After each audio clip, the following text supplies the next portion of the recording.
बंदी छोड़ सतगुरु रामपाल जी परमेश्वर जी की जय हो।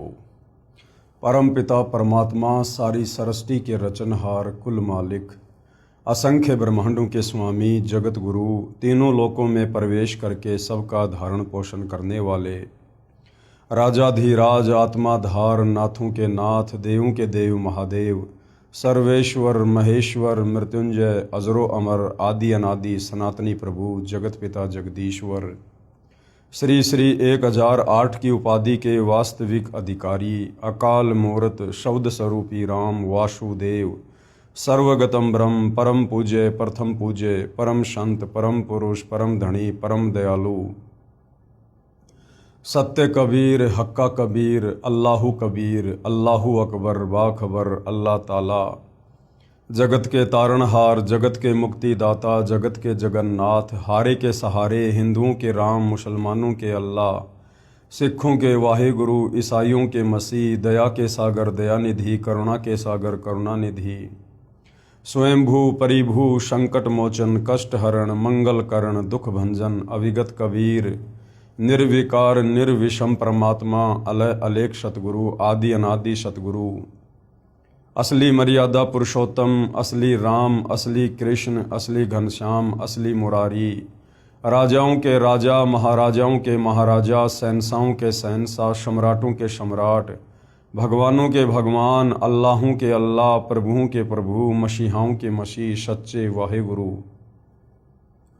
बाबाओं के बाबा पीरों के पीर सेठों के सेठ जगत सेठ सावड़ सा सेठ सर्वगुण संपन्न अनंत कोटि कलाओं के स्वामी अनंत कोटि ब्रह्मांडों के नायक योगियों में महायोगी ध्यानियों में महाध्यानी सिद्धों में परम सिद्ध ज्ञानियों में तत्व ज्ञानी ब्रह्म ज्ञानी महाज्ञानी परम ज्ञानी सर्वश्रेष्ठ ज्ञानी विज्ञानी युवा कबीर समर्थ कबीर असमवात अमित ओजा सच्चे रहनुमा करीम अल्लाह सुभान अल्लाह दुनिया के अंतिम पैगंबर 8 सितंबर 1951 से गांव धनाना जिला सोनीपत हरियाणा भारतवर्ष की पावन भूमि पे प्रकट रियल कल की भगवान श्री नारायण साकार हरि श्री बाबा साहेब नूर अनंत परमात्मा सच्चे दरवेश सच्चे बाखबर संत शिरोमणि सतगुरु रामपाल जी परमेश्वर जी के चरण कमल में आप और हम सभी भाई बहनों का अनंत कोटि दंडवत प्रणाम। सत्साई भाई और बहनों, बहुत बड़ी दया बहुत बड़ी मेहर पूज्य गुरुदेव भगवान की परमेश्वर रामपाल जी की जिनके शुभ आशीर्वाद से विशेष आशीर्वाद से उनके सत्संगों का संग्रह रूपी अमृत वचन रूपी पुस्तक ज्ञान गंगा के ऊपर वीडियो बनाने की श्रृंखला जारी है। इसी श्रृंखला में आज हमारा ये 24वें नंबर का वीडियो है और इस पवित्र पुस्तक के प्रत्येक वीडियो से हमें शास्त्र अनुकूल साधना और शत भक्ति मार्ग के विषय में वो सब कुछ जानने और समझने को उपलब्ध हो रहा है जो सदियों से हम नहीं जान पा रहे थे। हमारे नादान तत्व ज्ञानहीन धर्म गुरु हमें इन धर्म शास्त्रों का निष्कर्ष निकाल कर नहीं समझा पा रहे थे। तो भाई और बहनों, इस पवित्र पुस्तक ज्ञान गंगा को पढ़ने से आपकी 101 पीढ़ी का उद्धार होगा, अर्थात उनको मोक्ष मार्ग मिलेगा। और आप जी यदि पूर्ण विश्वास के साथ सतगुरु रामपाल जी से उपदेश प्राप्त करके अगर आजीवन मर्यादाओं में रहकर इस भक्ति मार्ग पर लगे रहे तो आपका तो गुरुदेव भगवान के वचन अनुसार इसी जन्म में पूर्ण मोक्ष संभव है। तो भाई और बहनों, ये पवित्र पुस्तक ज्ञान गंगा बहुत ही महत्वपूर्ण पुस्तक है और आप और हमें जो ये मनुष्य जन्म परमपिता परमेश्वर जी ने दिया है, इस मनुष्य जन्म को यदि हमने सार्थक करना है, इससे यदि हमने मोक्ष प्राप्त करना है तो हमने सतगुरु रामपाल जी के सत्संगों को सुनना ही पड़ेगा या उनके कर कमलों से लिखित पवित्र पुस्तकों का अध्ययन करना ही पड़ेगा। अन्यथा हमें सत भक्ति मार्ग इस धरती पर कहीं और प्राप्त नहीं हो सकता है। क्योंकि भाई और बहनों, सतगुरु रामपाल जी के अमृत वचन उनके द्वारा लिखी पुस्तकें जो ज्ञान उनमें समाहित है वो सर्व धर्मों के सर्व धर्म शास्त्रों से प्रमाणित है। अर्थात इस मन को ना नुकर करने की कहीं कोई गुंजाइश नहीं रह जाएगी जिस समय आप सतगुरु रामपाल जी के ज्ञान को अच्छे से समझ लेंगे। तो भाई और बहनों, इस ज्ञान को अच्छे से समझने के लिए हमने सत्संग तो सुनने ही हैं, साथ में हमने सृष्टि रचना का ज्ञान भी बहुत आवश्यक है। सृष्टि रचना भक्ति मार्ग की मास्टर की है। सृष्टि रचना को समझे बिना हम अध्यात्म को नहीं समझ पाएंगे, सतगुरु रामपाल जी के द्वारा दिए गए अमृत ज्ञान को भी नहीं समा पाएंगे अपने हृदय में, और ना अपने दिलो दिमाग में हम इस अमृत ज्ञान को शत ज्ञान के रूप में बैठा पाएंगे।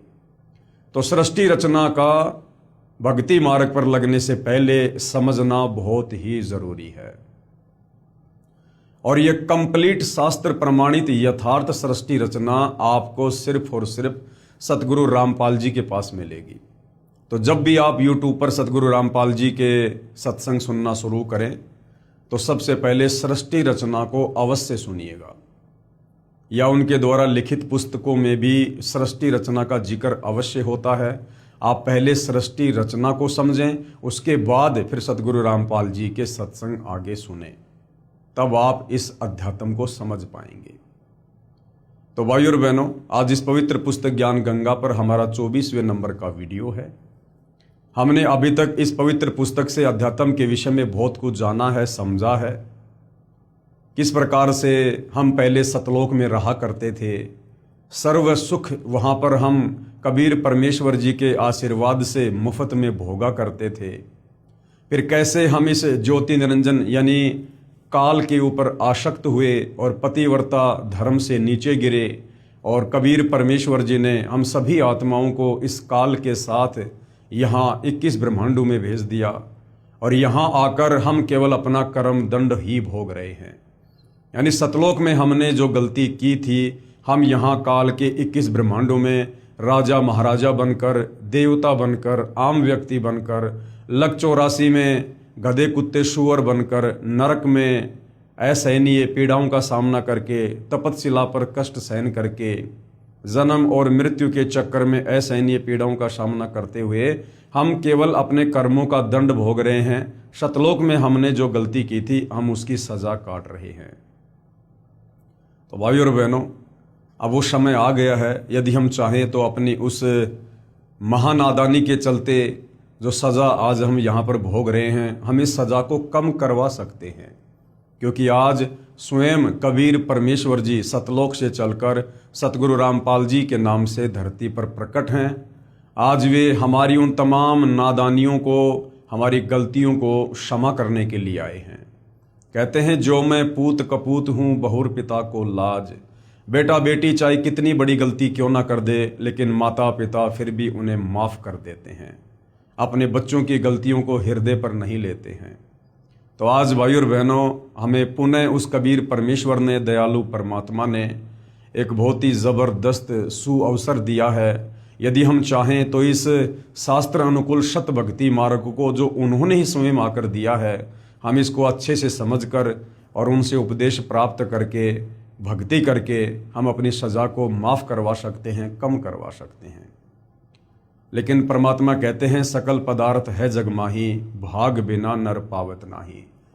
इस कबीर परमेश्वर सतगुरु रामपाल जी की शरण में आना भी अपने संस्कार के ऊपर है, अपने भाग्य के ऊपर है। तो भाई और बहनों, चारों युगों में कबीर परमेश्वर जी आते हैं और हम आत्माओं को यही ज्ञान सुनाते हैं, यही ज्ञान समझाते हैं जो वे आज सतगुरु रामपाल जी के नाम से प्रकट होकर हमें सुना रहे हैं, हमें बता रहे हैं। और इस सतज्ञान को सर्व धर्मों के सर्व धर्मशास्त्रों ने भी प्रमाणित किया है। और सतगुरु रामपाल जी पूर्ण संत हैं, तत्वदर्शी संत हैं।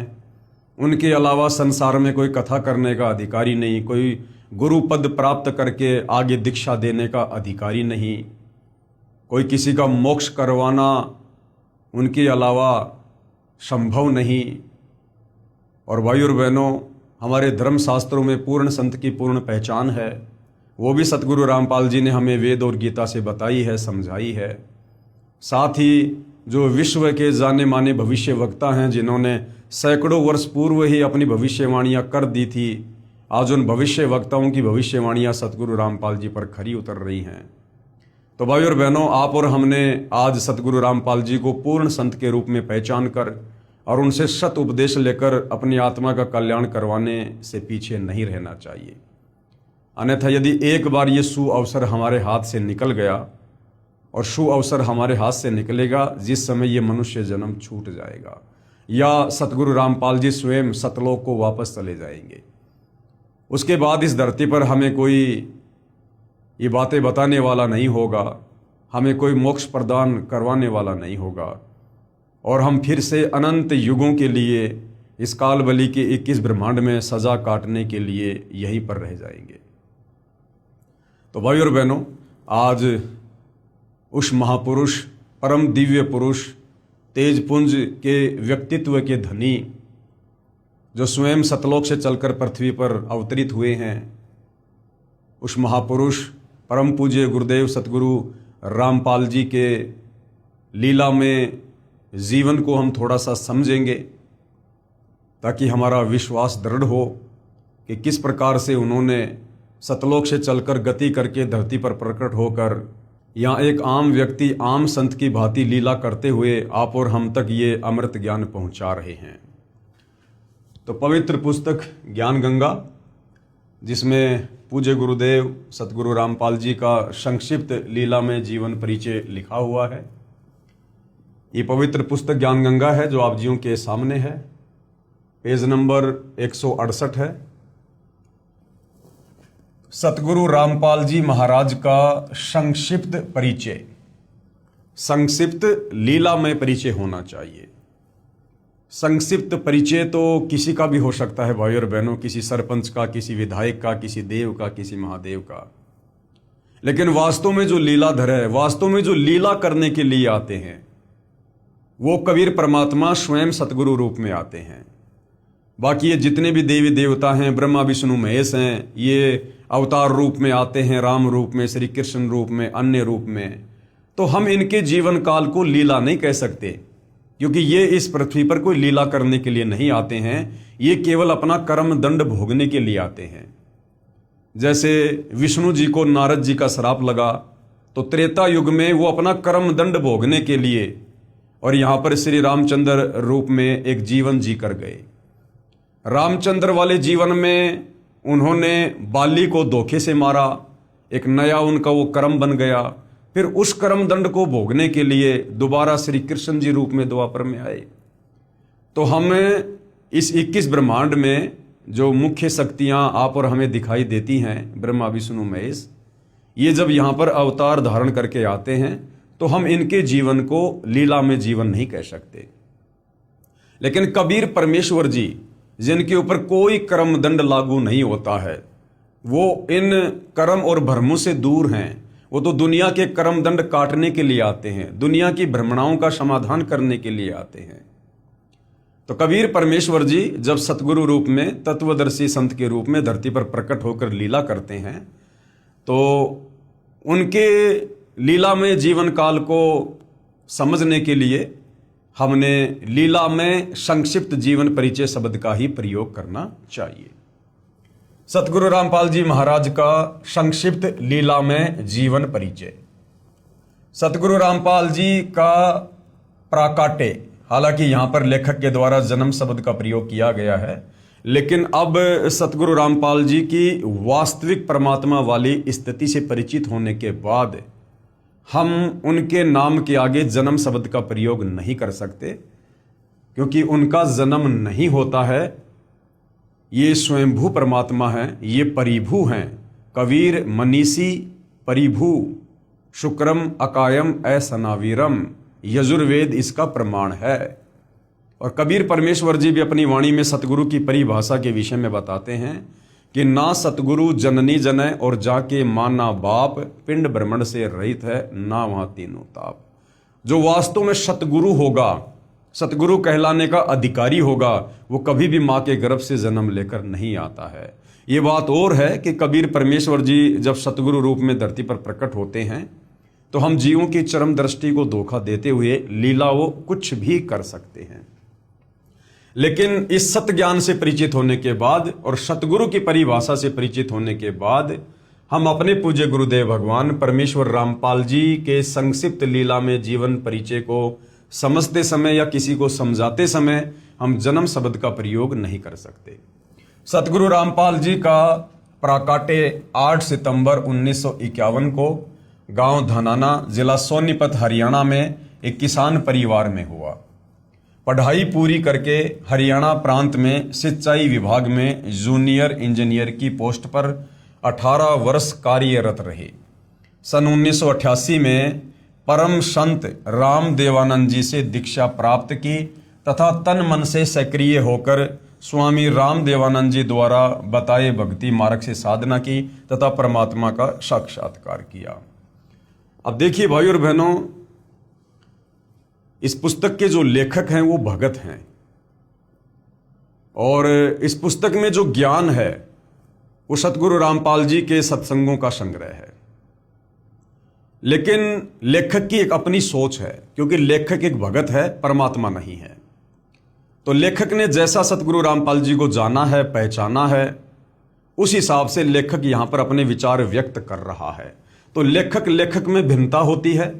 इसलिए आप जो इस पवित्र पुस्तक पर वीडियो देख रहे हैं, तो जैसा हमने सतगुरु रामपाल जी को उन्हीं के आशीर्वाद से जाना है, पहचाना है, अंश मात्र उनकी महिमा से परिचित हुए हैं, उस आधार से हम तो यही कहेंगे कि सन 1988 में यहां पर जो ये परम संत है, ये शब्द आदरणीय राम देवानंद जी के नाम से पहले प्रयोग नहीं होना चाहिए, क्योंकि परम संत एक समय में धरती पर एक ही होता है। परम संत कहो या पूर्ण संत कहो या तत्वदर्शी संत कहो, ये भूमिका स्वयं सतलोक से चलकर कबीर परमात्मा स्वयं ही निभाते हैं। और एक समय में धरती पर दो दो परम संत नहीं हो सकते हैं।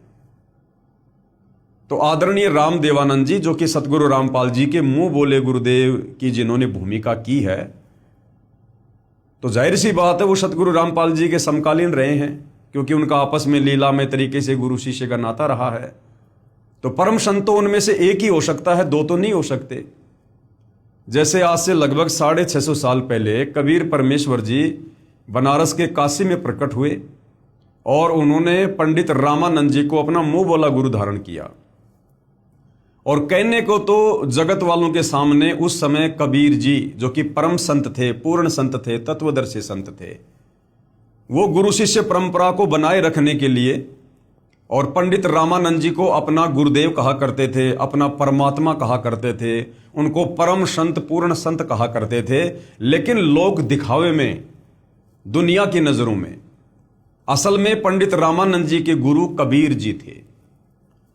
ठीक वही लीला, वही भूमिका भाई और बहनों वर्तमान में भी निभाई गई है, क्योंकि सतगुरु रामपाल जी के रूप में वही परम शक्ति, वही कबीर देव पुनः धरती पर प्रकट हुए हैं 8 सितंबर 1951 को। और आज से 650 साल पहले कबीर जी ने आदरणीय धर्मदास जी के द्वारा जब कबीर सागर लिखवाया, तो उन्होंने पहले ही वर्तमान समय के लिए कह दिया था कि 12वें पंथ हम ही चल आवें और सब पंथों को मिटाकर एक पंथ चलावें। कि धर्मदास आगे चलकर जब 12वां पंथ चल चुका होगा, तो उस 12वें पंथ के अंत में मैं कबीर खुद ही जाऊंगा और एक नया पंथ चलाऊंगा और अपने ज्ञान को संसार में फैलाऊंगा। तो कबीर परमेश्वर जी की वाणियां तो मिथ्या नहीं हो सकती हैं, क्योंकि साध वचन पलटे नहीं, चाहे पलट जाए ब्रह्मांड। कबीर वाणी कभी भी फैल नहीं हो सकती है। अगर उन्होंने कहा है कि मैं स्वयं ही जाऊंगा, तो उन्होंने वर्तमान में स्वयं ही आना था और वे स्वयं ही आए हैं। 12वें पंथ के अंतिम गुरु आदरणीय राम देवानंद जी थे और 12वें पंथ में ही कबीर परमेश्वर जी ने आना था अपनी वाणी के अनुसार कि 12वें पंथ हम ही चल आवें। तो 8 सितंबर 1951 को सतगुरु रामपाल जी धरती पर लीलामय तरीके से ये प्रकट हुए। उसके बाद 17 फरवरी 1988 को इन्होंने अपनी पूर्व योजना के तहत एक अच्छी आत्मा आदरणीय राम देवानंद जी को अपना मुंह बोला गुरु धारण किया। उनको सर्व बातों से, सर्व परिस्थितियों से उनको परिचित करवा दिया गया था कि आप केवल लोक दिखावे में मेरे गुरु बने रहिए, बाकी असल में आदरणीय राम देवानंद जी के गुरु सतगुरु रामपाल जी थे।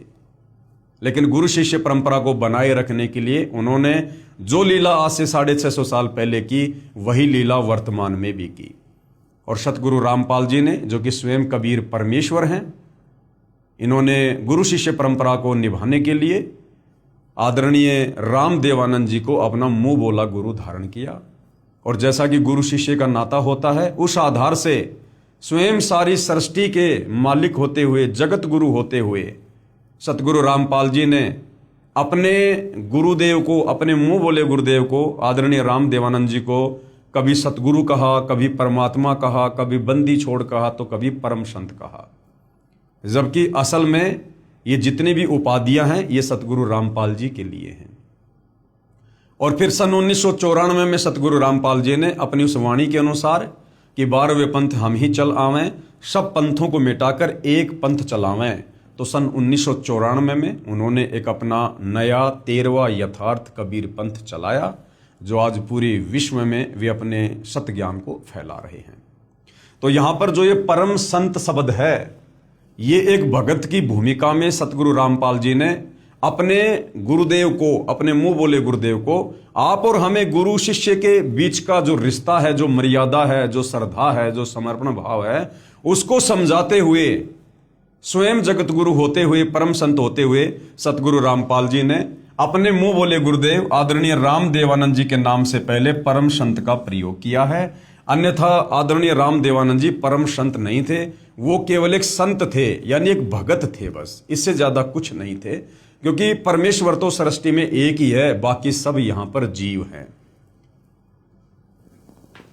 सन 1988 में आदरणीय रामदेवानंद जी से दीक्षा प्राप्त की, यानी लोक दिखावे में दीक्षा प्राप्त की, तथा तन मन से सक्रिय होकर आदरणीय रामदेवानंद जी द्वारा बताए भक्ति मार्ग से साधना की। अब यहां पर रामदेवानंद जी के नाम से पहले स्वामी शब्द है। अब भाई और बहनों, वर्तमान का समय ये कलयुग की बिचली पीढ़ी है। आप और हमने बोलते समय, लिखते समय, पढ़ते समय, पढ़ाते समय हमने एक एक शब्द पर बहुत ज्यादा ध्यान देना होगा। यदि हम जरा भी इस पतिव्रता पद से नीचे गिर गए तो भाई और बहनों, आप हमारी बनी बनाई बात बिगड़ जाएगी। तो वर्तमान में हमारे लिए हमारे स्वामी, हमारे दाता, हमारे भगवान, हमारे पिता, हमारे गुरु जो भी हैं, ये सतगुरु रामपाल जी हैं।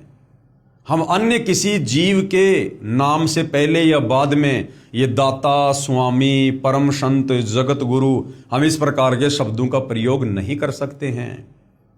सतगुरु रामपाल जी ने तो एक अच्छे और नेक शिष्य की लीलामय तरीके से भूमिका करते हुए इस प्रकार के शब्दों का प्रयोग अपने मुंह बोले गुरुदेव के लिए किया है, ताकि हम गुरु शिष्य के बीच के रिश्ते को समझें और हम भी अपने पूज्य गुरुदेव सतगुरु रामपाल जी को इसी प्रकार से उपमा दें।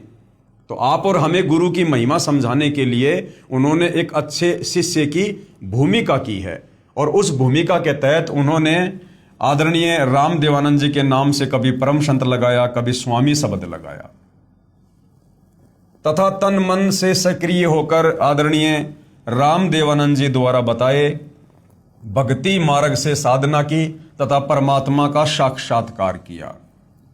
अब सतगुरु रामपाल जी तो स्वयं ही परमात्मा हैं, भला परमात्मा अपना क्या साक्षात्कार करेंगे? तो ये भी एक प्रकार से सारा का सारा लीलामय खेल है। सतगुरु रामपाल जी को कोई परमेश्वर का साक्षात करने की आवश्यकता नहीं है, क्योंकि ये स्वयं ही परमात्मा है। लेकिन इस प्रकार के शब्दों का प्रयोग क्यों किया जाता है भाई और बहनों? यदि वे डायरेक्ट कह दे कि मैं परमात्मा हूं, तो आप और हम इस काल के 21 ब्रह्मांड में फंसे हुए प्राणी, हमारी सोच इतनी छोटी है, इतनी संकीर्ण है कि हमारा हृदय इन बातों को स्वीकार जल्दी से नहीं कर पाएगा, और हमारे मन में तरह तरह का दोष गुरुदेव के प्रति उत्पन्न हो जाएगा कि देखो, एक इंसान होकर, एक व्यक्ति होकर अपने आप को भगवान कहता है, परमात्मा कहता है कि मैं ही कबीर हूं। और गुरु के प्रति यदि इतना भी मन में दोष आ गया तो फिर हम मोक्ष प्राप्त नहीं कर सकते, हमारी भक्ति कमाई नष्ट हो जाती है। तो स्वयं कबीर परमेश्वर होते हुए भी उन्होंने बहुत सारी लीलाएं एक आम व्यक्ति की भांति करनी पड़ती है आप और हमें इस अध्यात्म को समझाने के लिए। और जब हम उनके आशीर्वाद से, उनकी क्षणिक लीलाओं से परिचित हो जाते हैं, उसके बाद फिर हम स्वयं ही डिसीजन लेने में सक्षम हो जाएंगे कि वास्तव में पूज्य गुरुदेव भगवान क्या परम शक्ति है। सतगुरु रामपाल जी को नाम दीक्षा 17 फरवरी 1988 को फाल्गुन महीने की अमावस्या को रात्रि में प्राप्त हुई, जो कि नास्त्रदमस जी की भविष्यवाणी में लिखा हुआ है। उस समय सतगुरु रामपाल जी महाराज की आयु, हम यहां पर आयु शब्द का डायरेक्ट प्रयोग सतगुरु रामपाल जी के लिए नहीं कर सकते हैं, क्योंकि सतगुरु रामपाल जी स्वयं कबीर भगवान हैं और कबीर भगवान की कोई आयु नहीं होती है। तो हम यहां पर यह शब्द यूज करेंगे, लीला में आयु। उस समय सतगुरु रामपाल जी महाराज की लीला में आयु 37 वर्ष थी और उपदेश दिवस यानी दीक्षा दिवस को संत मत में उपदेशी भगत का आध्यात्मिक जन्मदिन माना जाता है। यानी वास्तव में हमारा जो असली जन्म है वो उस दिन होता है जिस दिन हमें परम संत से नाम उपदेश प्राप्त होता है, क्योंकि उसी दिन से हम इस मनुष्य जीवन को जिस विशेष मकसद के लिए हमें यह प्राप्त होता है, हम इस मनुष्य जीवन से वो काम शुरू करते हैं, यानी भक्ति मोक्ष प्राप्ति के मार्ग पर चलना। कब? जिस दिन हमें परम संत से ये जो है तत्व ज्ञान उपदेश प्राप्त होता है। तो भगत का वास्तव में जो जन्म होता है वो उस दिन होता है जिस दिन उसे परम संत से नाम दीक्षा प्राप्त होती है।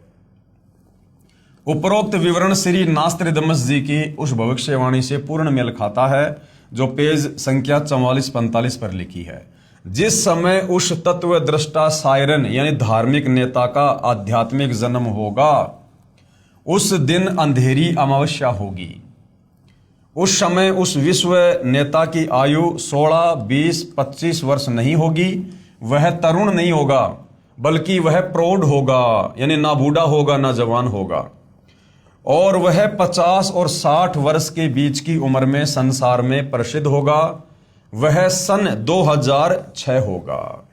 तो नास्त्रदमस जी की भविष्यवाणी के अनुसार एक एक शब्द सतगुरु रामपाल जी के लीला में जीवन के ऊपर खरे उतर रहे हैं। सन 1993 में आदरणीय राम देवानंद जी महाराज ने आपको यानी सतगुरु रामपाल जी को सत्संग करने की आज्ञा दी। भाई आज्ञा तो परमात्मा देते हैं सत्संग करने की, सेवा करने की। तो यहां पर हम सीधे शब्दों में यह नहीं कह सकते कि आदरणीय राम देवानंद जी ने सतगुरु रामपाल जी को सत्संग करने की आज्ञा दी। सारी सृष्टि के मालिक को, जगत गुरु को कौन आज्ञा दे सकता है? ये आते हैं स्वयं सतलोक से चलकर हमें आज्ञा देने के लिए। तो लीला में तरीके से आप जी को सत्संग करने की आज्ञा दी, आप जी के ही आदेश अनुसार। तथा सन 1994 में नामदान करने की लीला में तरीके से आज्ञा प्रदान की। भक्ति मार्ग में लीन होने के कारण, अब भाई और बहनों हम ये नहीं कह सकते परमात्मा के लिए कि भक्ति मार्ग में लीन होने के कारण। भक्ति मार्ग में तो भगत ने लीन होना चाहिए। परमेश्वर तो भक्ति दान करने के लिए आते हैं। तो यहां पर यह लिखना चाहिए कि संसार को सत भक्ति मार्ग देने में लीन होने के कारण जेई की पोस्ट से त्याग पत्र दे दिया। यानी सतगुरु रामपाल जी ने, जैसा कि इस काल के लोग की व्यवस्था है, कोई नौकरी करता है, कोई मजदूरी करता है, उस आधार से इन्होंने भूमिका करते हुए और जूनियर इंजीनियर की छोटी सी नौकरी भी अपने भरण पोषण के लिए जो है वो करके दिखाई। जेई की पोस्ट से त्यागपत्र दे दिया, जो हरियाणा सरकार द्वारा 16/5 सन 2000 को पत्र नंबर 3492-3500 डेट 16/5/2000 के तहत स्वीकृत है। सन 1994 से 1998 तक सतगुरु रामपाल जी महाराज ने घर घर, गांव गांव, नगर नगर में जाकर सत्संग किया। आदरणीय गरीबदास जी के सदग्रंथ साहिब को आधार बनाकर, यानी 5वें वेद सूक्ष्म वेद को उन्होंने गांव गांव जाकर, नगर नगर जाकर समझाया। बहुत संख्या में अनुयायी हो गए, साथ साथ ज्ञानहीन संतों का विरोध भी बढ़ता गया। सन 1999 में गांव करोथा, जिला रोहतक, हरियाणा में सतलोक आश्रम करोथा की स्थापना की तथा 1 जून 1999 से 7 जून 1999 तक परमेश्वर कबीर जी के प्रकट दिवस पर 7 दिवसीय विशाल सत्संग का आयोजन करके आश्रम का प्रारंभ किया तथा महीने की प्रत्येक पूर्णिमा को 3 दिन का सत्संग प्रारंभ किया। दूर दूर से श्रद्धालु सत्संग सुनने आने लगे तथा तत्व ज्ञान को समझकर बहुत संख्या में अनुयायी यानी भगत बनने लगे। चंद दिनों में सतगुरु रामपाल जी महाराज जी के भक्तों की संख्या लाखों में पहुंच गई।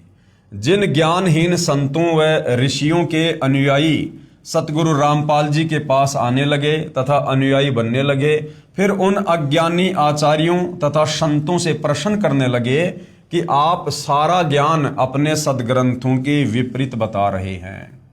क्योंकि सतगुरु रामपाल जी के सत्संगों का आधार हमारे धर्म ग्रंथ हैं, धर्मशास्त्र हैं।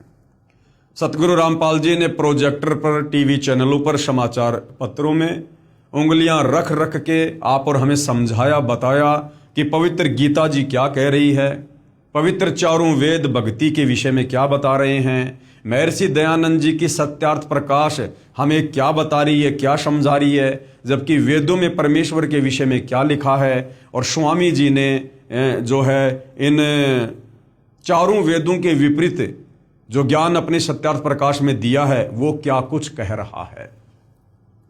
तो जब ये सत्य ज्ञान समाज में जाने लगा और बहुसंख्या में लोग उन नकली संतों को, आचार्यों को छोड़ छोड़कर सतगुरु रामपाल जी की शरण में अपनी आत्मा के कल्याण हेतु आने लगे, तो जाहिर सी बात है भाई और बहनों, उन संतों को, उन अज्ञानी धर्मगुरुओं को दर्द तो होगा ही, पीड़ा तो होगी ही, क्योंकि उनके धार्मिक धंधे पर चोट जो लग रही थी। यजुर्वेद अध्याय 8 मंत्र 13 में लिखा है कि पूर्ण परमात्मा अपने भगत के सारे अपराध यानी पाप नाश कर देता है। भाई परमात्मा यहां इस काल के 21 ब्रह्मांड में हमारे पाप कर्मों का नाश करने के लिए तो आते हैं, क्योंकि हम तो युगों युगों के पापी हैं, पाप कर्मों में सने हुए हैं। इस काल ने हमारे को कर्म बंधनों में बांध रखा है बुरी तरह से।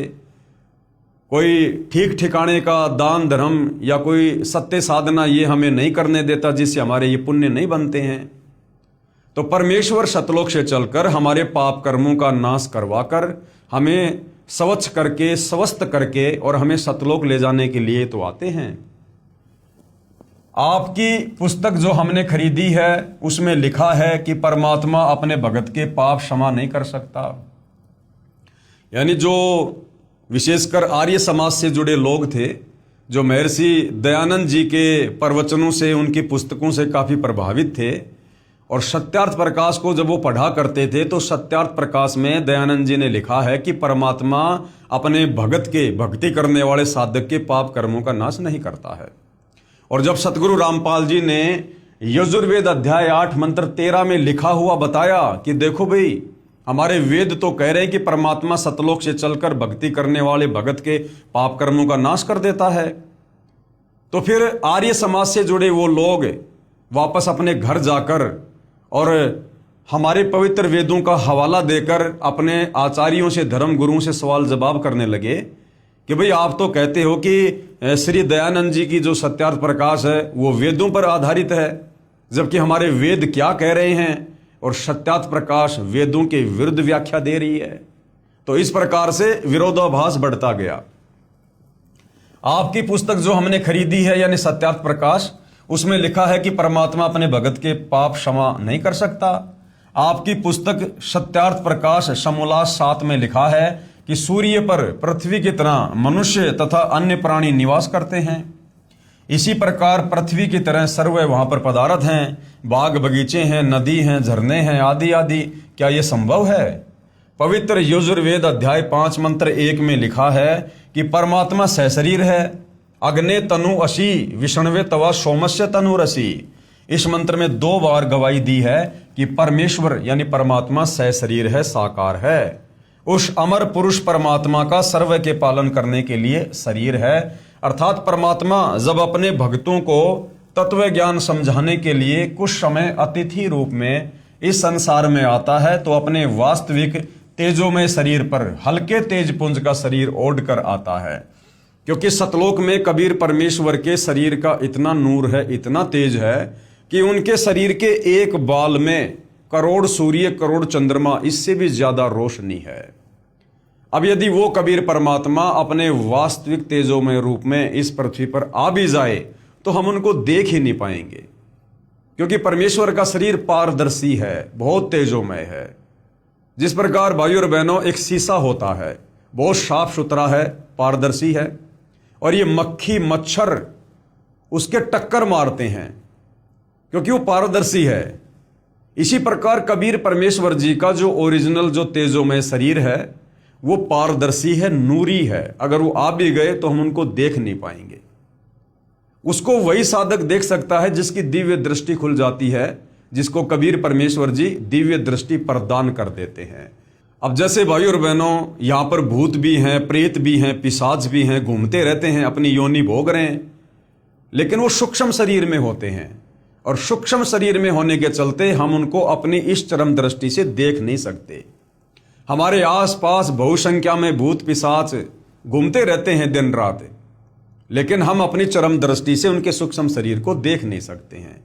तो सोचिए, जब हम एक भूत पिशाच के शरीर को नहीं देख सकते तो कबीर परमेश्वर जी के शरीर की हम क्या व्याख्या करें? वे तो नूरी हैं, तेजोमय हैं। तो इस प्रकार से वेदों में लिखा है कि कबीर परमेश्वर का जो शरीर है वो मानव सदृश है, वो साकार हैं, दिखाई देते हैं, लेकिन वो भक्ति विधि अलग है, जिस भक्ति विधि से हम उनको देख सकते हैं, हम उनके दर्शन कर सकते हैं। और महर्षि दयानंद जी ने अपनी सत्यार्थ प्रकाश में लिखा है कि परमात्मा निराकार है, परमात्मा का साक्षात्कार नहीं किया जा सकता। तो कबीर परमेश्वर जब सतलोक से यहां पर आते हैं तो अपने तेज पुंज वाले शरीर को अपनी शक्ति से हल्का करके, अपने नूर को, अपनी चमक को, अपनी तेज को हल्का करके, और यहां पर एक आम व्यक्ति की भांति यहां पर लीला करते हैं, ताकि हम उनको देख सकें, उनसे बात कर सकें, और हम उनके तत्व ज्ञान को समझकर अपनी आत्मा का कल्याण करवा सकें। भक्तों को तत्व ज्ञान समझाने के लिए कुछ समय अतिथि रूप में इस संसार में आता है, तो अपने वास्तविक तेजों में शरीर पर हल्के तेज पुंज का शरीर ओढ़ कर आता है। इसलिए उपरोक्त मंत्र में 2 बार प्रमाण दिया है। इस तरह के तर्क से निरुत्तर होकर अपने अज्ञान का पर्दाफाश होने के डर से उन अज्ञानी संतों, महंतों व आचार्यों ने सतलोक आश्रम करोथा के आसपास के गांव में सतगुरु रामपाल जी महाराज को बदनाम करने के लिए दुष्प्रचार करना प्रारंभ कर दिया तथा 12/7/2006 को सतगुरु रामपाल जी को जान से मारने तथा आश्रम को नष्ट करने के लिए आप तथा अपने अनुयायियों से सतलोक आश्रम पर आक्रमण करवाया। पुलिस ने रोकने की कोशिश की, जिस कारण से कुछ उपद्रवकारी चोटिल हो गए।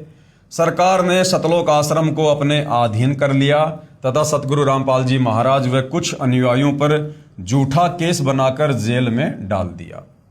इस प्रकार 2006 में सतगुरु रामपाल जी महाराज विख्यात हुए।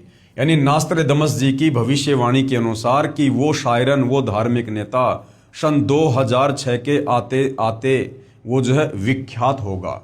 तो बरवाला कांड जब हुआ था तो सतगुरु रामपाल जी विशेषकर हरियाणा और भारतवर्ष में जो है काफी जो है विख्यात हुए। भले ही अनजानों ने झूठे आरोप लगाकर संत को प्रसिद्ध किया, परंतु संत निर्दोष है। प्रिय पाठकों, नास्त्रदमस की भविष्यवाणी को पढ़कर सोचेंगे कि सतगुरु रामपाल जी को इतना बदनाम कर दिया है, कैसे संभव होगा कि विश्व को ज्ञान प्रचार करेगा। उनसे प्रार्थना है कि परमात्मा पल में परिस्थिति बदल सकता है। साहिब से सब होत है, बंदे से कुछ नहीं, वो राई से पर्वत करे और फिर पर्वत से राई। परमात्मा पल भर में कुछ भी कर सकते हैं। साहिब से सब होत है, बंदे से कछु नहीं, वो राई से पर्वत करे, पर्वत से फिर राई। यानी परिस्थितियों को वो कैसे भी और किसी प्रकार से तब्दील कर सकते हैं, ये उनके सामर्थ्य में है। परमेश्वर कबीर जी अपने बच्चों के उद्धार के लिए शीघ्र ही समाज को तत्व ज्ञान द्वारा वास्तविकता से परिचित करवाएंगे, अर्थात अब करवा दिया है। पूरा विश्व सतगुरु रामपाल जी महाराज के ज्ञान का लोहा मानेगा।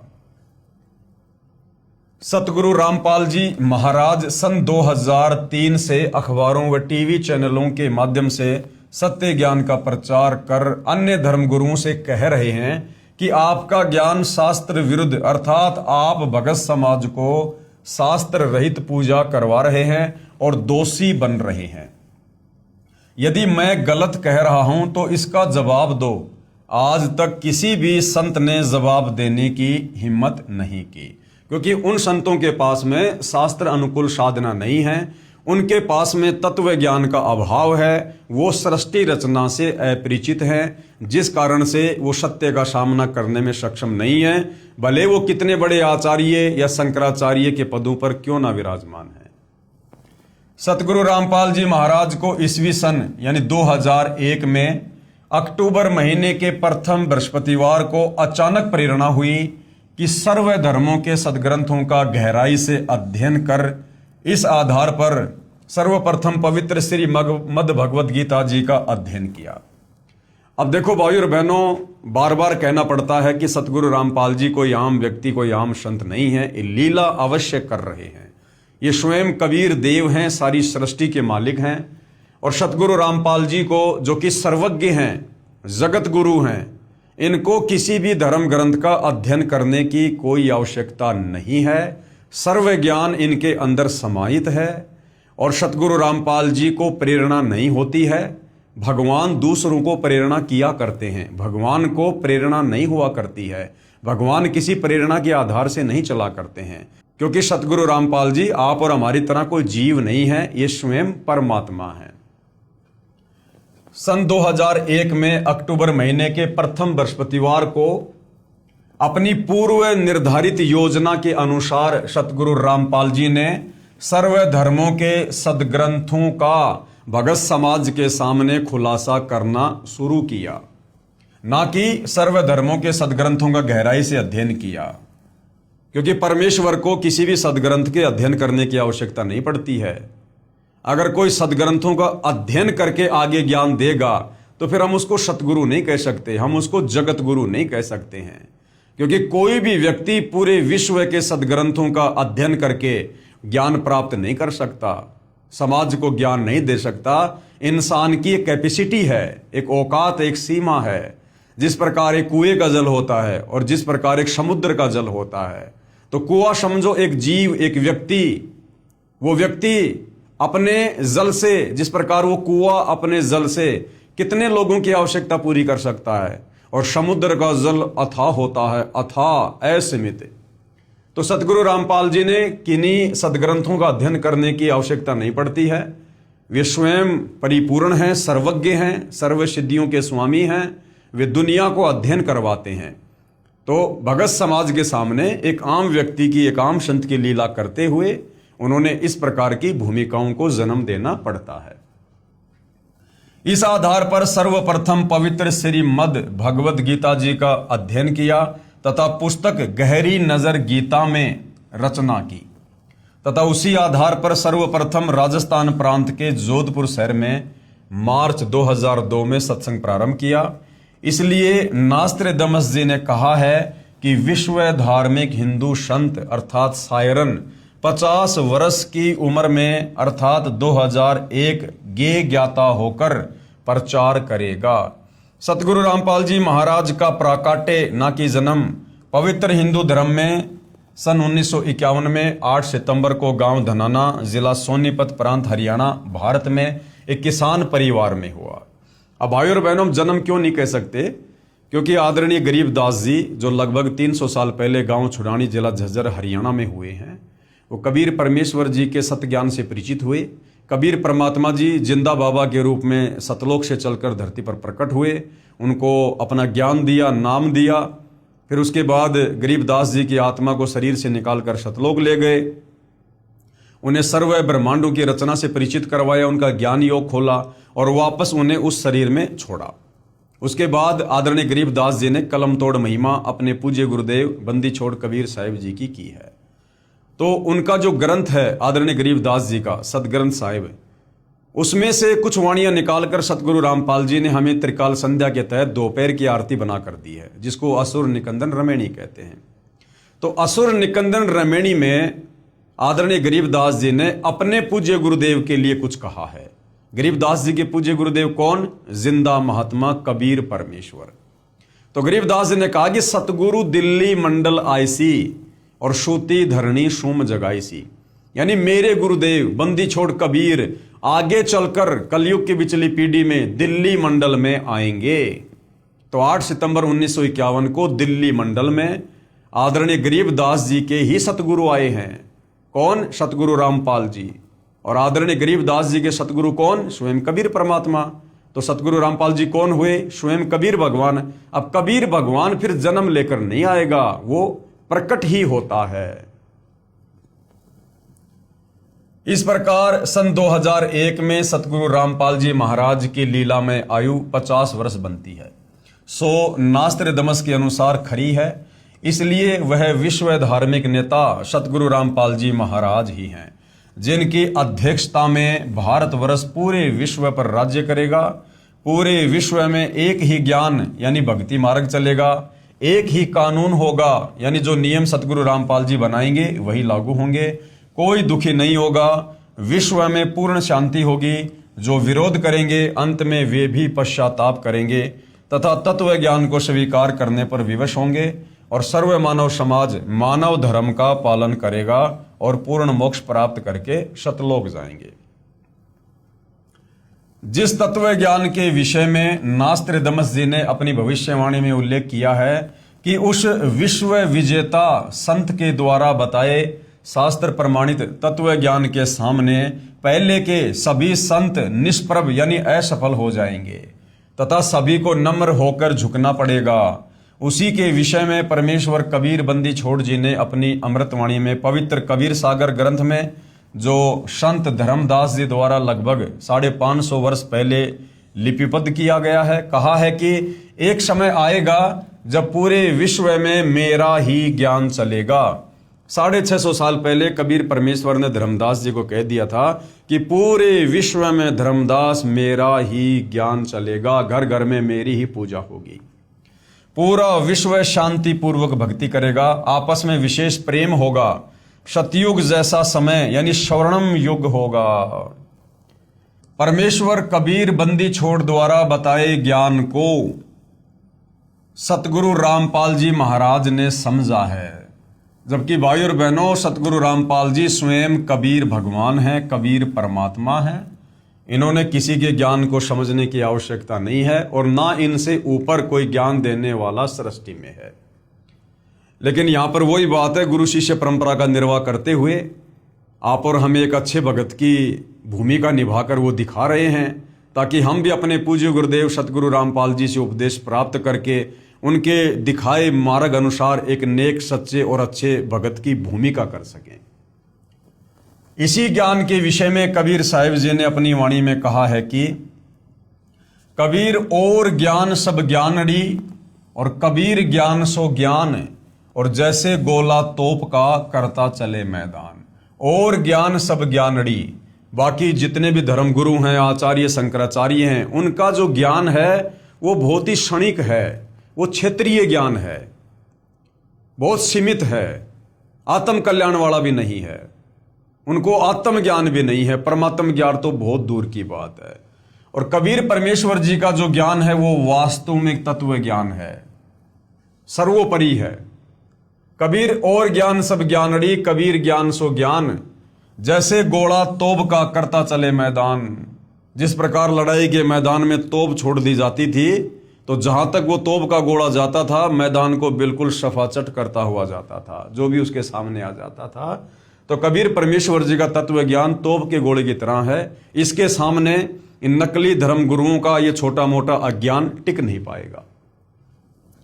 भावार्थ है कि यह तत्व ज्ञान इतना प्रबल है कि इसके समक्ष अन्य संतों व ऋषियों का ज्ञान टिक नहीं पाएगा। जैसे तोप यंत्र का गोला जहां भी गिरता है वहां पर सर्व किलों तक को ढहाकर साफ मैदान बना देता है।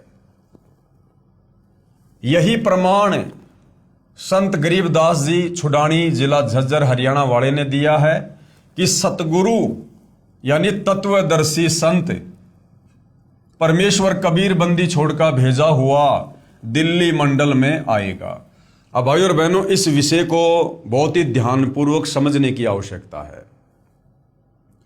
देखो, यदि हमने वर्तमान कलयुग की बिचली पीढ़ी में, इस भक्ति युग में, अगर अपने पूज्य गुरुदेव सतगुरु रामपाल जी को यदि हमने एक मात्र संत की परिभाषा में ले लिया, या किसी कबीर भगवान के द्वारा भेजा गया कोई अवतार मान लिया, या कबीर जी के द्वारा भेजा गया कोई संदेशवाहक, या उनका दास, या उनके दरबार का कोई नौकर, या सतलोक से भेजी गई कोई आत्मा यदि हमने मान लिया, तो हम भाई और बहनों इनकी शरण में आकर बहुत संघर्ष करके, बहुत भक्ति करके, दान पुण्य करके भी हम यहाँ से मुक्ति प्राप्त नहीं कर पाएंगे।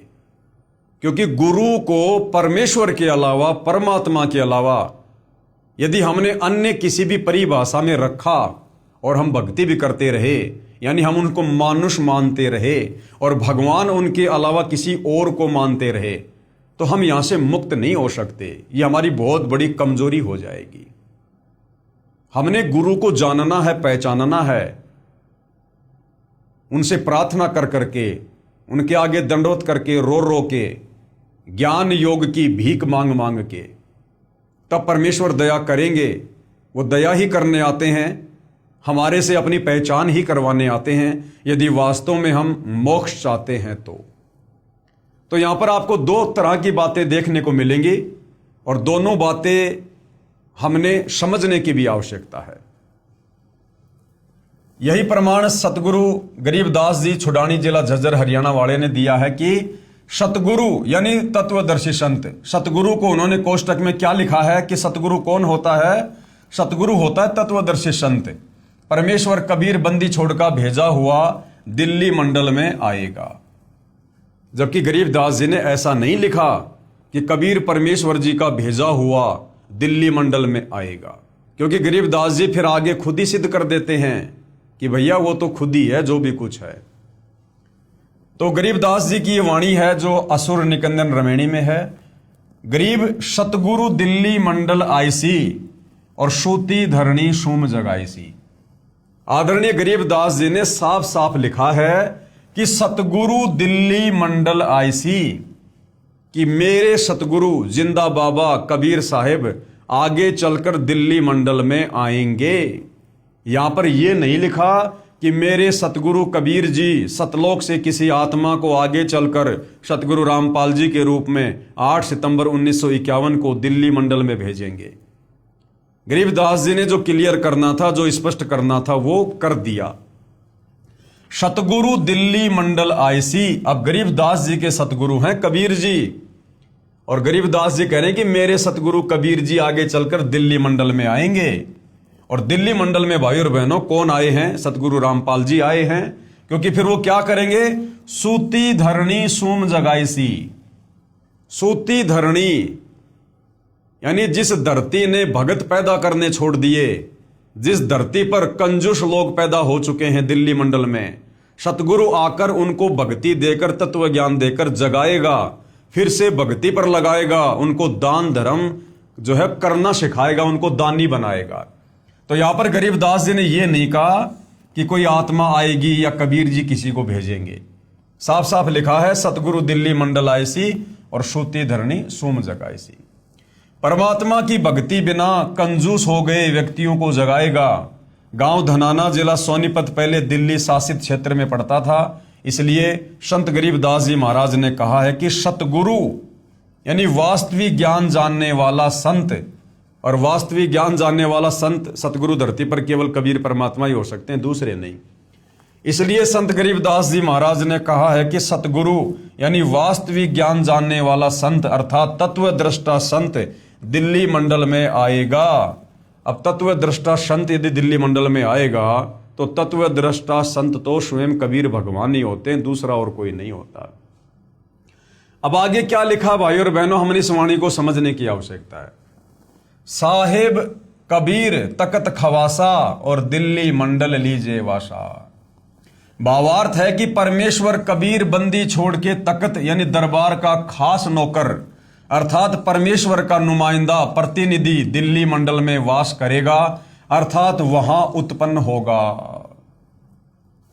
अब भाई और बहनों, ये बहुत ही अध्यात्म की गहराई वाली बातें हैं। जब कबीर परमात्मा धरती पर आते हैं तो कुछ आत्माओं पर मालिक विशेष रहम करते हैं, रजा करते हैं, मेहर करते हैं, जो उन्हीं की तरह उनके सत्य ज्ञान का आगे प्रचार करते हैं। तो यहां पर उन आत्माओं के विषय में ये जो वाणी है ये लिखी हुई है, ना कि ये कबीर परमात्मा जी के विषय में लिखी हुई है। क्योंकि गरीबदास जी अपने कबीर भगवान की समर्थता से भली भांति परिचित हैं और इसीलिए उन्होंने साफ साफ कह दिया यहां पर कि सतगुरु दिल्ली मंडल आए सी, सूती धरनी सोम जगाई सी। आदरणीय गरीबदास जी जो स्वयं अपनी आंखों से सतलोक देख चुके थे, परमात्मा की समर्थता और महिमा से परिचित हो चुके थे, वो कभी भी ये नहीं कह सकते कि वो कबीर परमात्मा उत्पन्न होगा या वो जन्म लेगा। आदरणीय गरीबदास जी को भली भांति पता है सृष्टि रचना का कि सतलोक से परमात्मा किसी भी आत्मा को या अपने किसी भी नौकर को यहां धरती पर तत्व ज्ञान प्रचार के लिए नहीं भेजते हैं। क्योंकि सृष्टि रचना में आप और हमें पता चल चुका है कि सतलोक में सृष्टि रचना की शुरुआत से पहले ही हम जीव आत्माओं को अपनी औकात याद दिलाने के लिए कबीर परमेश्वर ने सर्वप्रथम अपने 12वें नंबर के पुत्र अचिंत से कहा था कि बेटा मैं तुम्हें शब्द शक्ति प्रदान करता हूं, तुम सतलोक में कुछ रचना करो। वो अचिंत परमात्मा से शब्द शक्ति प्राप्त करके, शक्ति प्राप्त करके वो सतलोक में सृष्टि की रचना भी नहीं कर पाया। तो सोचो भाई और बहनों, फिर अन्य आत्माओं की क्या औकात, क्या बिसात, जो सतलोक से और इस काल लोक में युगों युगों से अज्ञानता की गहरी निंद्रा में सोई पड़ी आप और हम आत्माओं को जगाकर वापस सतलोक ले जाएंगे। तो भाई और बहनों, यहां पर दो बातें हैं। यहां पर कबीर परमेश्वर कुछ आत्माओं पर विशेष दया करते हैं, मेहर करते हैं, अपने अध्यात्म को समझाते हैं। और दूसरा फिर कबीर परमेश्वर ने इसी वाणी में आगे बोल रखा है कि सतगुरु दिल्ली मंडल आईसी, सूती धरनी सूम जगाईसी, और काग भूषण छत्तर के आगे गंधर्व करत चलत है रागे। तो काग भूषण जैसी जो पुण्यात्मा हैं वो भी जब सतगुरु दिल्ली मंडल में आते हैं तो उसके बाद परमेश्वर उस काग भूषण वाली आत्मा को भी जो है यहां पर उत्पन्न करते हैं और वो आत्मा फिर आगे चलकर सतगुरु के मिशन में सहयोगी बनती है। तो यहां पर आत्मा के लिए इस प्रकार के शब्दों का प्रयोग होता है, उत्पन्न होगा। और रही बात भाई और बहनों, क्योंकि महापुरुष ने कोई वाणी लिखी है तो बहुत सोच समझ के लिखी होती है। तो गरीबदास जी जो वाणी यहां पर लिख रहे हैं कि साहिब कबीर तकत खवासा और दिल्ली मंडल लीजे वासा, यानी सतगुरु परमेश्वर कबीर जी के दरबार का खास नौकर अर्थात परमेश्वर का नुमाइंदा प्रतिनिधि दिल्ली मंडल में वास करेगा, अर्थात वहां उत्पन्न होगा। तो भाई और बहनों, अपने खास नौकर की भूमिका भी कबीर परमात्मा खुद ही करते हैं। जैसे आप और हमें पता होगा, जब इब्राहिम सुल्तान के पास कबीर परमात्मा गए तो तीसरी बार जब वो गए तो बांदी का रूप बनाकर गए।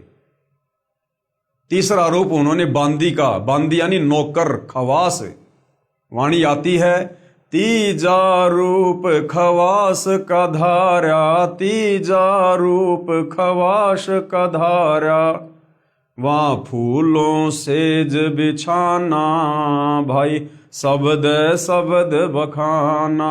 तीजा रूप खवास का धारा, खवास यानी नौकर। तो कबीर परमात्मा ने खुद ही बांदी का यानी खवास का, नौकर का रूप धारण किया इब्राहिम को ज्ञान समझाने के लिए। तो साहिब कबीर खवासा, तो अपने खवासा यानी नौकर की भूमिका भी परमात्मा खुद ही निभाते हैं। साहिब कबीर तकत खवासा, दिल्ली मंडल लीजे वासा। भावार्थ है कि परमेश्वर कबीर बंदी छोड़ के तकत यानी दरबार का खास नौकर अर्थात परमेश्वर का नुमाइंदा प्रतिनिधि दिल्ली मंडल में वास करेगा, अर्थात वहां उत्पन्न होगा।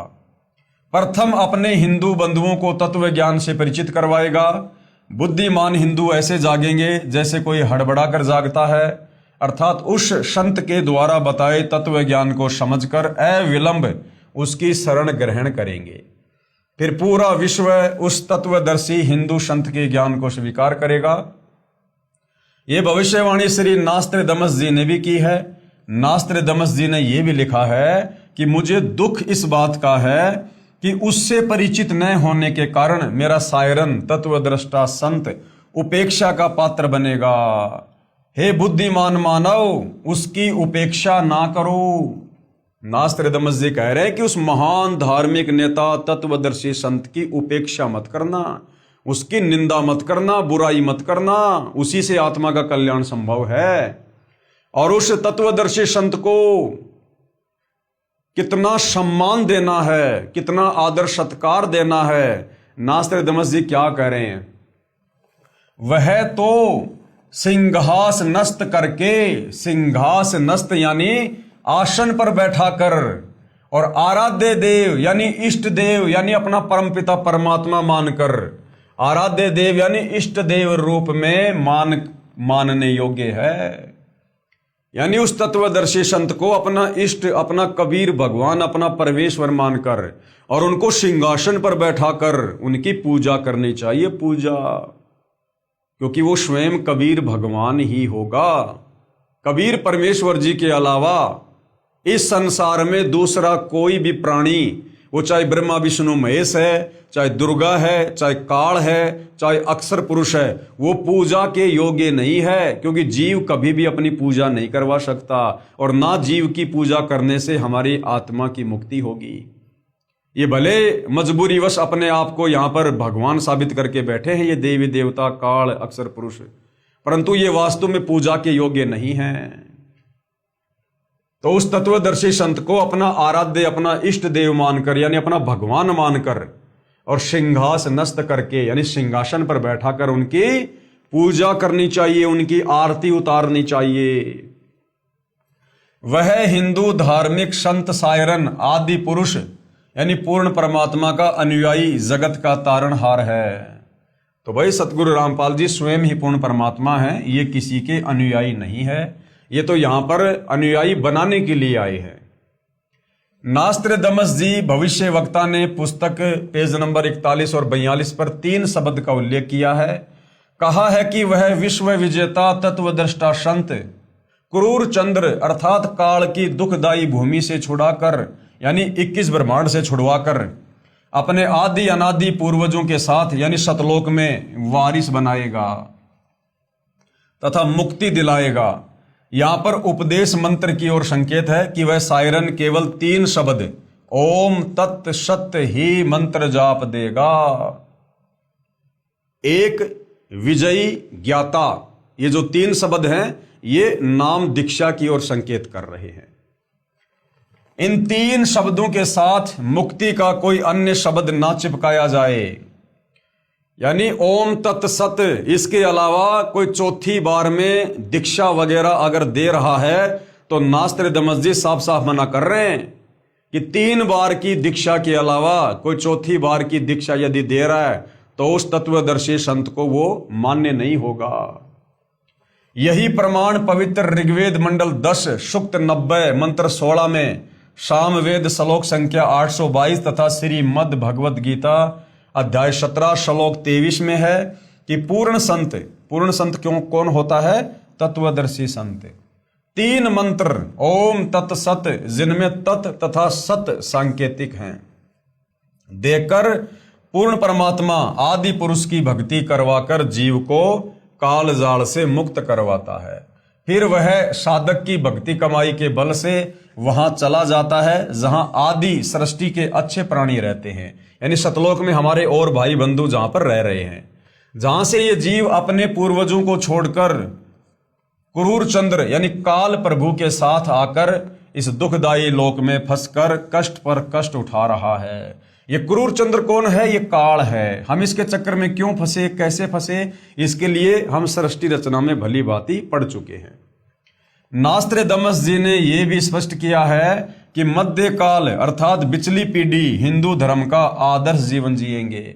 सायरन यानी तत्वद्रष्टा संत अपने ज्ञान से दैप्तीयमान उतंग ऊंचा स्वरूप अर्थात सर्वश्रेष्ठ शास्त्र अनुकूल भक्ति विधान फिर से बिना शर्त उजागर करवाएगा और मानवीय संस्कृति अर्थात मानव धर्म के लक्षण निर्धोक यानी निष्कपट भाव से संवारेगा।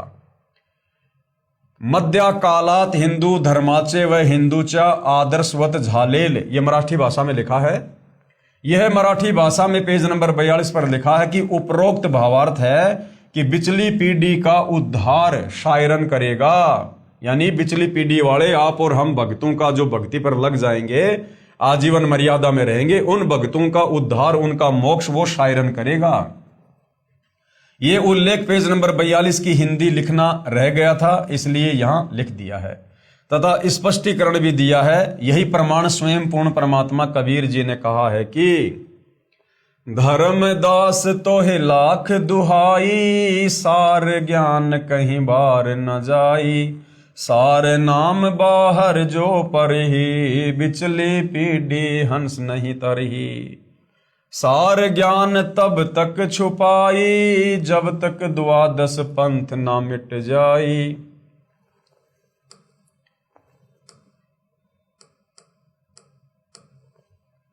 धर्मदास तोहे लाख दुहाई, सार ज्ञान व सार शब्द कहीं बाहर ना जाई, सार नाम बाहर जो पढ़ी, भाई बिचली पीढ़ी हंस नहीं तरही, और सार ज्ञान तब तक छुपाई जब तक द्वादश पंथ ना मिट जाई। जैसे ईस्वी सन 1947 में भारतवर्ष अंग्रेजों से मुक्त हुआ, उससे पहले हिंदुस्तान में शिक्षा नहीं थी, यानी सन 1947 में भारत देश के आजाद होने से पहले जो शिक्षा थी, जो पढ़ाई लिखाई थी, वो केवल चंद व्यक्तियों तक ही सीमित थी। आम व्यक्ति को नहीं पढ़ने दिया जाता था, आम व्यक्तियों को पढ़ने का अधिकार नहीं था। केवल ये जो धर्मगुरु थे, जो ब्राह्मण समाज था, यही लोग पढ़ा करते थे। लेकिन सन 1951 में सतगुरु रामपाल जी महाराज को परमेश्वर कबीर जी ने पृथ्वी पर भेजा। अब बार बार संकेत करने की आवश्यकता नहीं पड़नी चाहिए, आप सबको पता है कि सतगुरु रामपाल जी स्वयं सतलोक से चलकर आए हैं या इनको किसी ने भेजा है। सन 1951 में सतगुरु रामपाल जी महाराज स्वयं सतलोक से चलकर पृथ्वी पर प्रकट हुए। सन 1947 से पहले कलयुग की प्रथम पीढ़ी जाने तथा 1947 से बिचली पीढ़ी प्रारंभ हुई है। सन 1947 से पहले कलयुग की प्रथम पीढ़ी और सन 1947 के बाद कलयुग की दूसरी पीढ़ी शुरू होती है। यानी जैसे ही सतगुरु रामपाल जी 8 सितंबर 1951 को धरती पर प्रकट होते हैं, उसी दिन कलयुग की दूसरी पीढ़ी शुरू हो जाती है और यह 1000 वर्ष तक सत्य भक्ति करेगी। इस दौरान जो पूर्ण निश्चय के साथ भक्ति करेगा वह सतलोक चला जाएगा। जो सतलोक नहीं जा सके तथा कभी भक्ति की कभी छोड़ दी परंतु गुरु द्रोही नहीं हुए, वे फिर हजारों मनुष्य जन्म इसी कलयुग में प्राप्त करेंगे, क्योंकि यह उनकी शास्त्र विधि अनुसार साधना का परिणाम होगा। इस प्रकार कई हजारों वर्षों तक कलयुग का समय वर्तमान से भी अच्छा चलेगा। फिर अंत की पीढ़ी यानी तीसरी जो पीढ़ी होगी वो भक्ति रहित उत्पन्न होगी। उस समय भक्ति का नामो निशान खत्म हो जाएगा, क्योंकि शुभ कमाई जो भक्ति युग में की है वर्तमान में वह बार बार जन्म प्राप्त करके खर्च यानी समाप्त कर दी जाएगी। इस प्रकार कलयुग के अंत की पीढ़ी कृतघ्नी होगी, वे भक्ति नहीं कर सकेंगी। इसलिए कहा है कि अब कलयुग की बिचली पीढ़ी चल रही है। 1947 से सन 2006 से वह सायरन यानी धार्मिक नेता, तत्वदर्शी संत सभी के समक्ष प्रकट हो चुका है। वह है सतगुरु रामपाल जी महाराज। उपरोक्त ज्ञान जो बिचली पीढ़ी व प्रथम तथा अंतिम पीढ़ी वाला सतगुरु रामपाल जी महाराज अपने प्रवचनों में वर्षों से बताते आ रहे हैं, जो अब नास्त्रदमस जी की भविष्यवाणी ने भी स्पष्ट कर दिया है। इसलिए संत गरीबदास जी महाराज ने कहा है कि कबीर परमेश्वर की भक्ति पूर्ण संत से उपदेश लेकर करो, नहीं तो ये अवसर फिर हाथ नहीं आएगा। गरीब समझा है तो सिर धर पाओ, बहुर नहीं रे ऐसा दाव। कि अगर तुम्हें सच्चे संत की परिभाषा समझ में आ गई है और तुम्हें यकीन हो गया है कि धरती पर वर्तमान में पूर्ण संत केवल सतगुरु रामपाल जी हैं, इन्हीं के पास पूर्ण ज्ञान है, आध्यात्मिक मार्ग है, और यदि इनसे उपदेश नहीं लिया तो आत्मा का कल्याण नहीं हो पाएगा। यहां पर असंख्य युगों के लिए कष्ट भोगने के लिए रह जाएंगे। तो अगर ये बात तुझे समझ में आ गई है, समझा है तो सिर धर पांव, कि तेजी से दौड़ ले।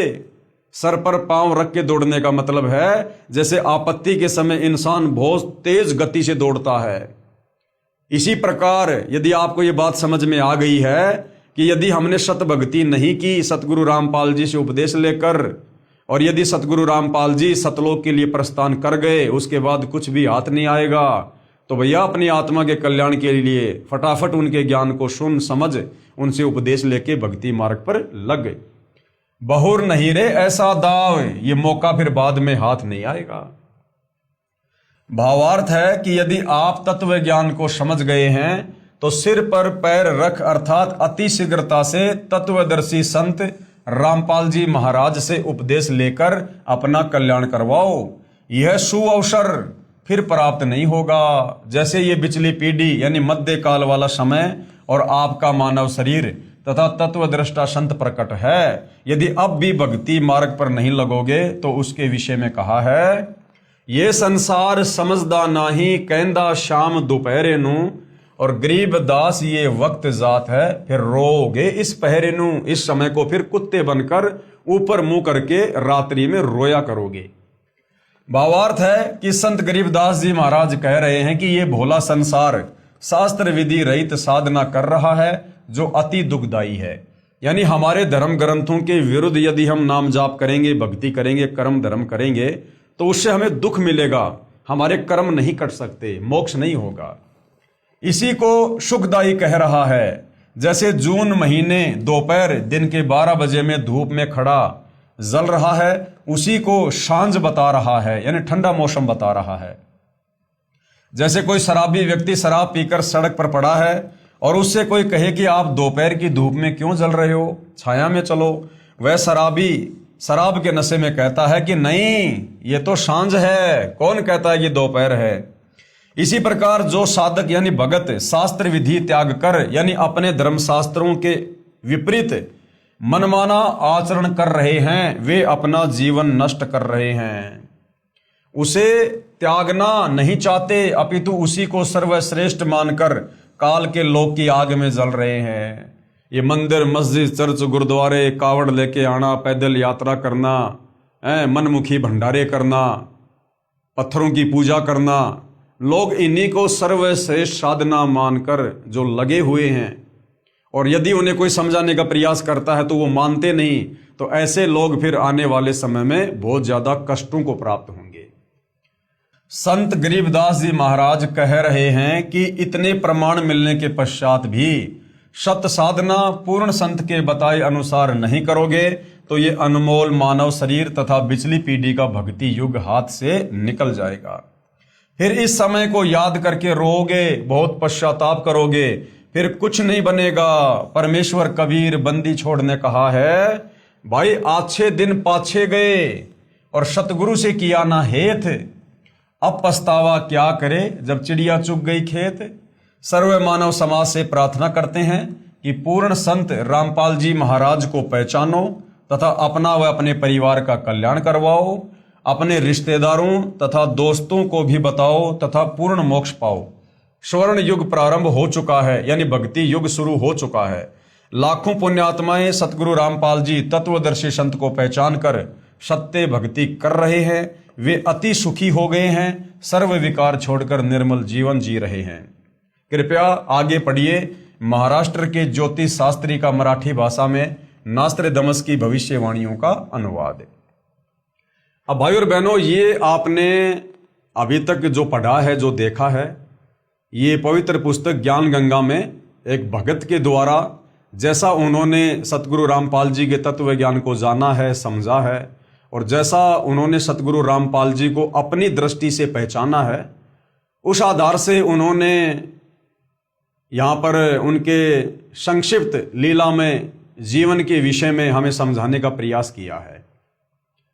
अब भाई और बहनों, सतगुरु रामपाल जी के कुछ भगत हैं जो वास्तव में सतगुरु रामपाल जी के विशेष आशीर्वाद से उनके तत्व ज्ञान को समझकर उन्हीं के आशीर्वाद से उनकी पहचान कर चुके हैं, और उनकी पहचान करने के बाद जो भाव, जो श्रद्धा, जो समर्पण अपने गुरुदेव भगवान के प्रति एक नेक भगत का होता है, उस आधार से उन भक्तों ने सतगुरु रामपाल जी के संक्षिप्त लीला में जीवन परिचय को अपने शब्दों में जो है लिखा है।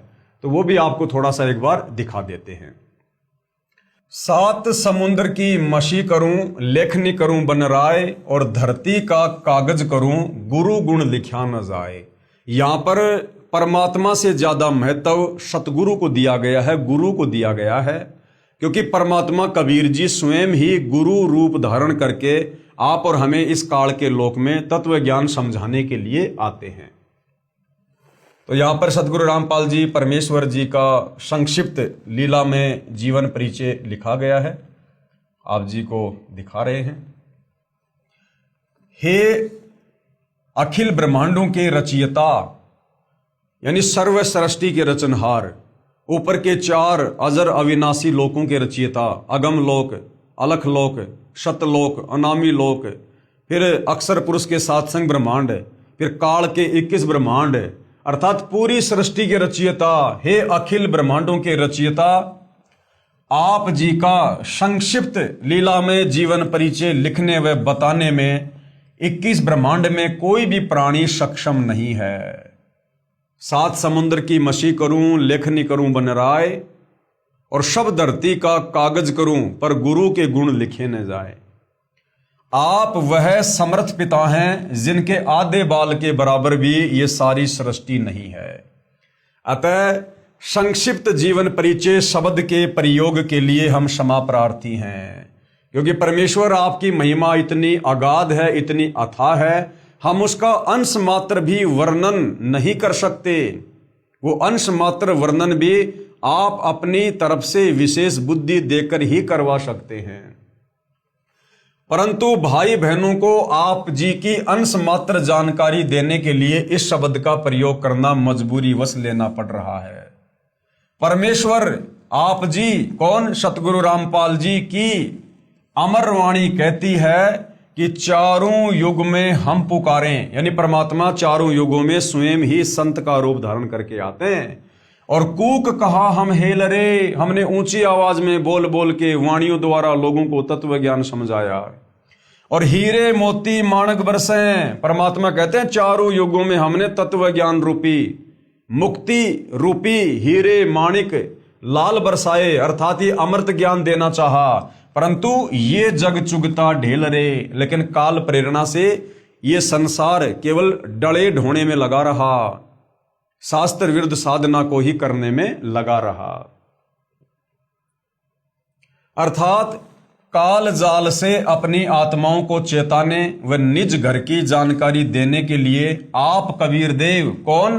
सत्य पुरुष। कौन सत्य पुरुष? सतगुरु रामपाल जी सतलोक से चलकर चारों युगों में स्वयं ही आते हैं।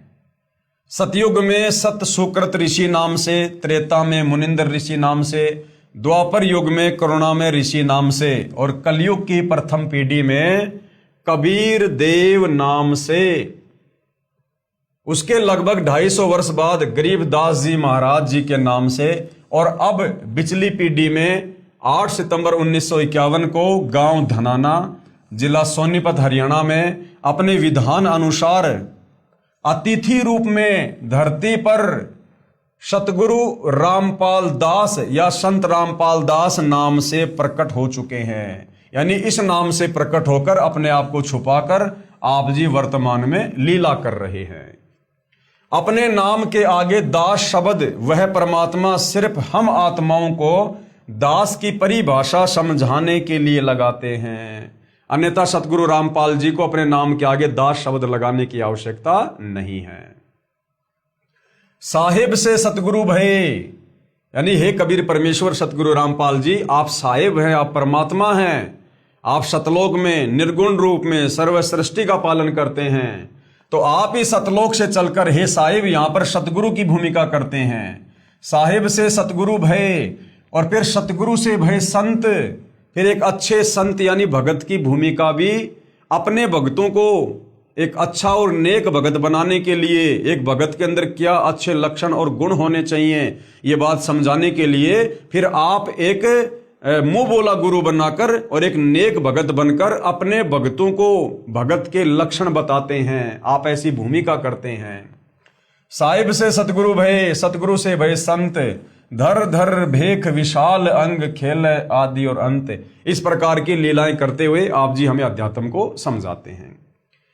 इस अमरवाणी के अनुसार सत्य पुरुष ने यानी सतगुरु रामपाल जी ने 8 सितंबर 1951 के दिन प्रकट होकर फिर 17 फरवरी 1988 तक एक साधारण से किसान परिवार में हमारी चरम दृष्टि को धोखा देते हुए 2 अच्छी आत्माओं भगतमती इंद्रो देवी व भगत नंदराम जी को अपने मुंह बोले माता पिता के रूप में इस नश्वर संसार में लीला करने हेतु स्वयं के आने यानी प्रकट होने के लिए निमित्त बनाया।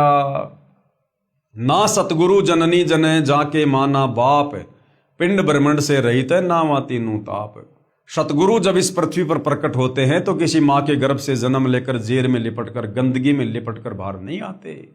जीव माँ के गर्भ में 9 महीने नरक कुंड भोगता है, यातना भोगता है अपने कर्मदंडों के तहत। कबीर परमात्मा किसी माँ के गर्भ में नरक नहीं भोगते।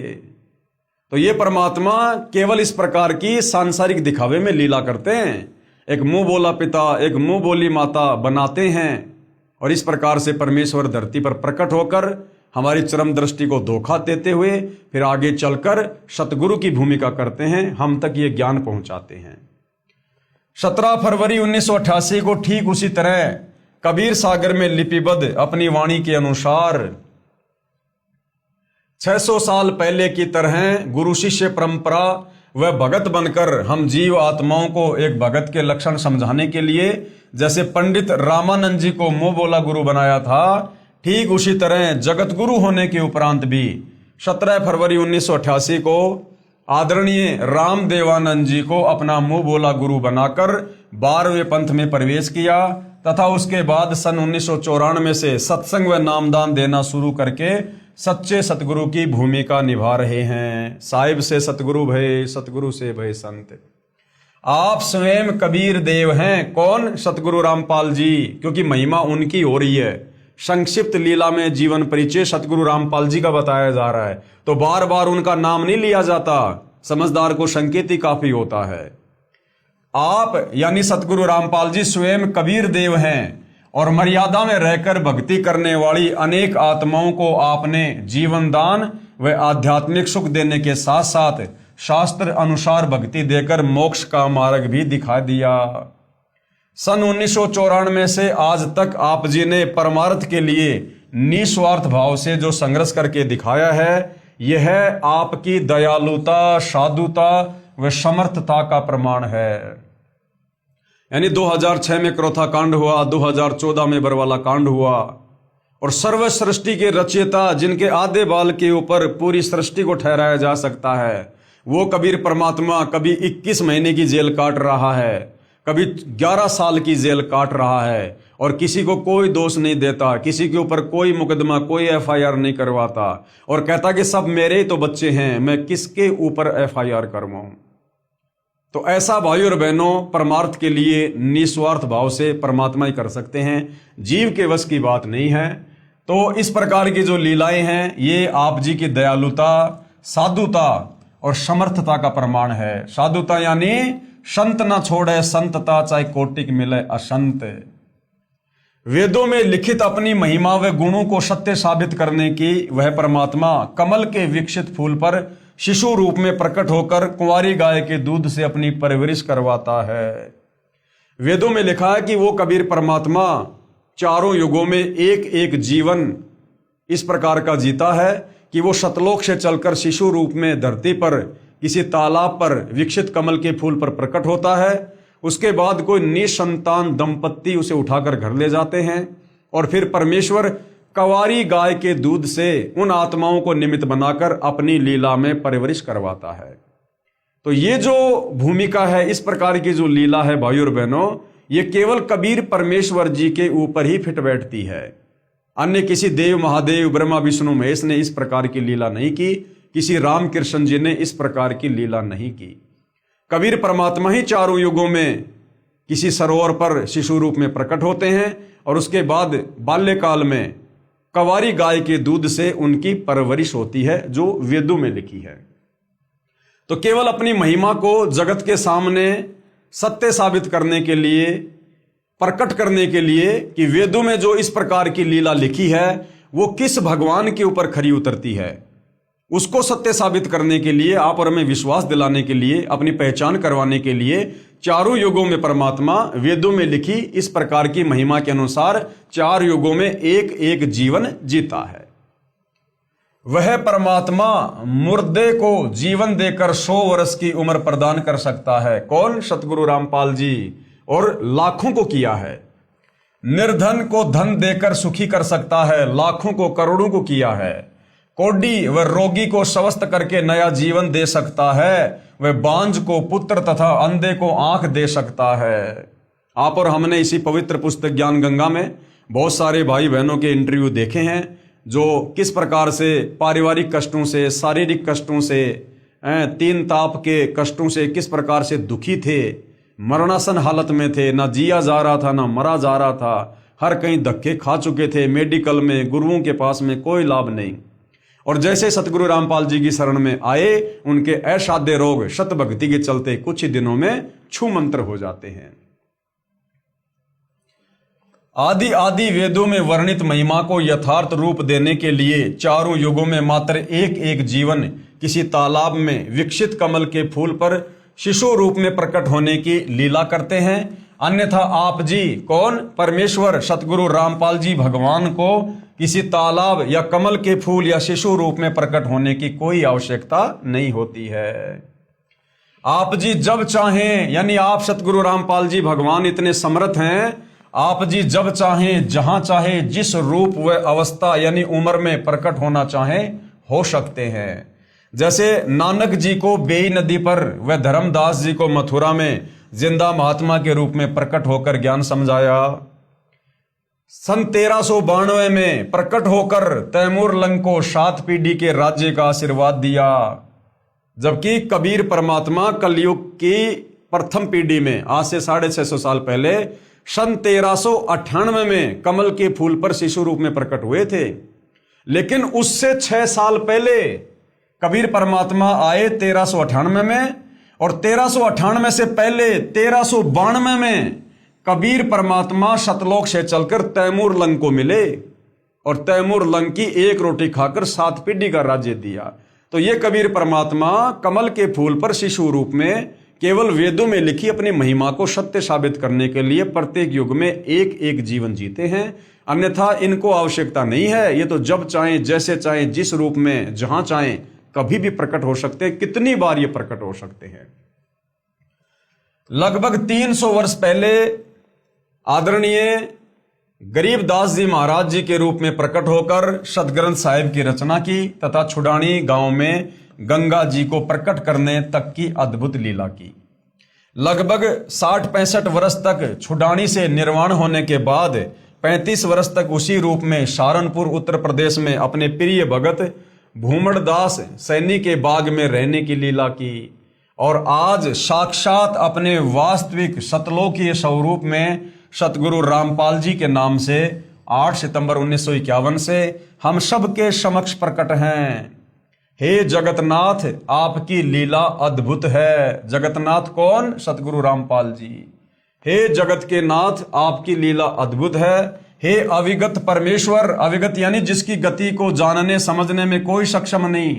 हे अविगत परमेश्वर, आप जी की गति को कौन जान सकता है? हे देवों के देव महादेव, आप जी स्वयं अपनी कृपा व आशीर्वाद से अपने समर्थता व गति का अंश मात्र आभास करवा कर दया करते हैं। यानी आप स्वयं ही अपने विषय में अंश मात्र जानकारी जीव की बुद्धि ओपन करके देते हैं, समझाते हैं। हे दयालु परमेश्वर, अपनी भोली व ना समझ साध संगत पर, साध संगत यानी जो उनकी संगत में उनके भगत हैं, उनके बच्चे हैं। हे दयालु परमेश्वर, अपनी भोली व ना समझ साध संगत पर अपनी प्रेम दृष्टि, आशीर्वाद व कृपया बनाए रखना। हमारी आप जी से दंडवत प्रार्थना है कि हमारे अंदर भक्ति की कसक व चाहत सदा बनी रहे। तो भाई और बहनों, जिन पुण्यात्माओं ने अपने पूज्य गुरुदेव भगवान परमेश्वर रामपाल जी को जैसा भी उनके द्वारा बख्शीश सद्बुद्धि आधार से जाना है, पहचाना है, उन्होंने उनकी महिमा में ये 4 शब्द लिखे हैं। हे प्रभु, यानी हे प्रभु सतगुरु रामपाल जी, इतनी दृढ़ता भी देना चाहे ब्रह्मा विष्णु महेश या काल या दुर्गा भी हमें आपकी सत भक्ति से विचलित करना चाहे तो भी हम डगमग ना हों। मन चाहता है इस तुच्छ जिव्या से ऐसे ही आपकी महिमा का बखान करते रहें, लेकिन आप अंतर्यामी की महिमा का बखान करने में हम जीव पूर्णतया सक्षम नहीं हैं। तो भाइयों और बहनों, परमेश्वर रामपाल जी के आशीर्वाद से और इस पवित्र पुस्तक ज्ञान गंगा में उनके संक्षिप्त लीला में जीवन परिचय को आप और हमने पढ़ा, सुना, समझा। इस पूर्ण ब्रह्म परमेश्वर कबीर देव सारी सृष्टि के मालिक की महिमा को सुनने से या समझाने से, बताने से आप और हमारे ढेरों पुण्य बनते हैं। आप और हम इतने ढेर सारे भक्ति धन के भागी बनते हैं। कबीर परमात्मा अपनी वाणी में कहते हैं कि हरि सेवा युग चार है, गुरु सेवा पल एक, तासु पटंतर ना तुले, संतन किया विवेक। और सत्संग की आदि घड़ी तप के वर्ष हजार, तो भी बराबर ना तुले, सतगुरु कहें विचार, यानी संतन किया विचार। तो भाइयों और बहनों, ये कबीर परमेश्वर सतगुरु रामपाल जी, इनकी महिमा का बखान करना, इनकी महिमा करना, ये सत्संग के अंतर्गत ही आती है। सुनने वाले के भी पुण्य बनते हैं और सुनाने वाले के भी पुण्य बनते हैं। एक ने कही दूजे ने मानी, कहे कबीर वो दोनों ज्ञानी। तो भाइयों और बहनों, सतगुरु रामपाल जी परमेश्वर जी के विषय में इतनी सारी महिमा, इतने सारे प्रमाण, ये आपको सिर्फ और सिर्फ इसलिए बताए जा रहे हैं ताकि आप जी को विश्वास हो सके और आप जी इस मनुष्य जन्म को उनसे उपदेश प्राप्त करके उनके द्वारा बताई गई भक्ति को आजीवन मर्यादा में रहकर सफल करके अपनी आत्मा का कल्याण करवा सके। अन्यथा भाइयों और बहनों, हमें तो उनके आशीर्वाद से उनकी महिमा के विषय में जितना ज्ञान हो पाया है वो हो ही चुका है और हम तो उनसे उपदेश लेकर अपनी आत्मा के कल्याण में आगे बढ़ ही रहे हैं। लेकिन हमारा फर्ज बनता है आप संसार के अन्य भक्ति मार्ग से भटके हुए भाई बहनों को परमेश्वर के विषय में और सत भक्ति मार्ग के विषय में जानकारी देना। अब आगे इस जानकारी को लेना ना लेना, भक्ति मार्ग पे लगना ना लगना, ये भाई और बहनों आपके अपने भाग और संस्कार के ऊपर निर्भर करेगा। सकल पदार्थ है जगमाही, कर्महीन नर पावत नाही। यदि आपके भाग फूटे पड़े हैं, आपके कर्म माड़े हैं, तो भाई और बहनों आंखों के सामने परमेश्वर होते हुए भी आप उनको नहीं पहचान पाओगे और परमेश्वर की दयालुता का फायदा उनसे उपदेश लेकर नहीं उठा पाओगे। और यदि आप परमेश्वर की अच्छी आत्मा है, आपके संस्कार अच्छे हैं, तो कहते हैं ज्ञान का और घाम का चमका सा होता है। आप तुरंत समझ जाओगे और तुरंत अपनी आत्मा के कल्याण की कोशिश में नाम उपदेश लेकर लग जाओगे। तो भाइयों और बहनों, हम इसी प्रकार से परमेश्वर जी की महिमा आप जी तक पहुंचाते रहेंगे। और आज के इस पवित्र पुस्तक ज्ञान गंगा पर बन रहे वीडियो में केवल इतना ही। कल फिर परमेश्वर की महिमा में हाजिर होंगे। तब तक पूज्य गुरुदेव भगवान हम सबको आज्ञा दे, आशीर्वाद दे, सद्बुद्धि दे। बंदी छोड़ सतगुरु रामपाल जी परमेश्वर जी की जय हो।